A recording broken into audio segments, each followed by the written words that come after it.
Witajcie! Hey everyone, this is Mosk from Skull Bros Tabletop, and I'm bringing you a topic of the week.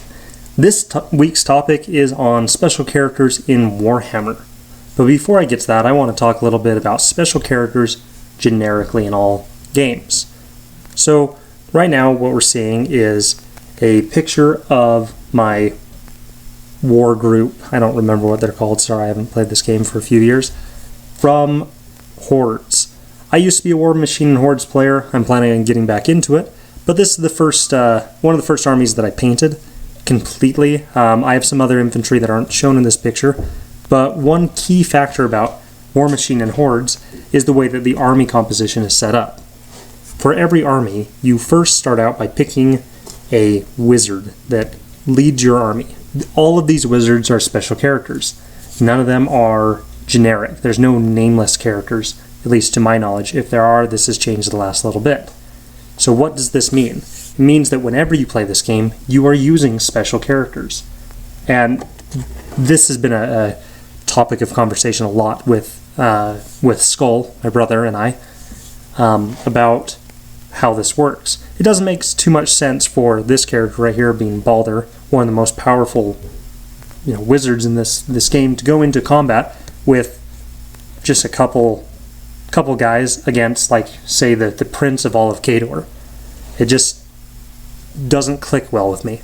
So what we usually do is we use the rules for the special character to then assign to a model that represents a character that we've made up.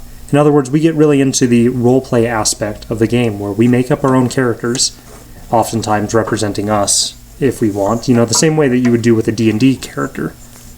And then we find some rules to represent this character on the tabletop. Now for the rest of this video, you're going to see pictures from my brother Skull's Vampire Count's army.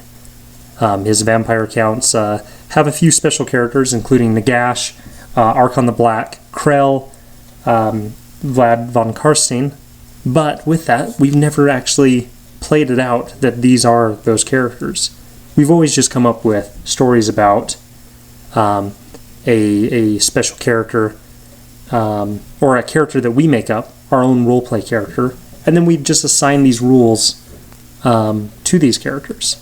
Now, we also started back in 5th edition, or Hero Hammer as it's often called, and I've watched games entirely be decided by the special character that you use or the hero that you use. Characters were extremely powerful, but then again, in 8th edition, I've seen the same thing, where special characters, or just characters in general, are extremely powerful. Now, I have not played too much of Age of Sigmar. The most, I played a few games when I was in Korea, and I enjoy the game. It's fun. It's not my style, per se. I'm a Kings of War player, as I've said in my last video, but I still plan on playing some Age of Sigmar games. Now, I think Age of Sigmar has fixed the idea of how to properly do special characters. With the way that the points are added into the game, there aren't any points. It's balanced in a sense. Anyone can bring any type of special character, or as many special characters, or as few special characters as they want. And it comes down to a gentleman's agreement. Play how you want to play and how your group wants to play. If it's not fun for everyone, what's the point of doing it? So try to, have fun with it and be willing to compromise. Now, with that being said, the idea of special characters being removed from the game is a sad point for me. I really enjoy the idea of having the special characters in the game. As I said before, they add some flavor the generic characters don't always bring. And there's nothing saying that you need to use the model of Nagash to represent Nagash. Now, you might have some problems down your local shop doing that, using some other large model for that. But in the end, I think it's more about the roleplay aspect, and are you guys having fun? Are you using rules that properly represent the characters that you imagine and what they should be doing on the battlefield? Now, my hope is that Age of Sigmar does not completely remove special characters. I don't think they will.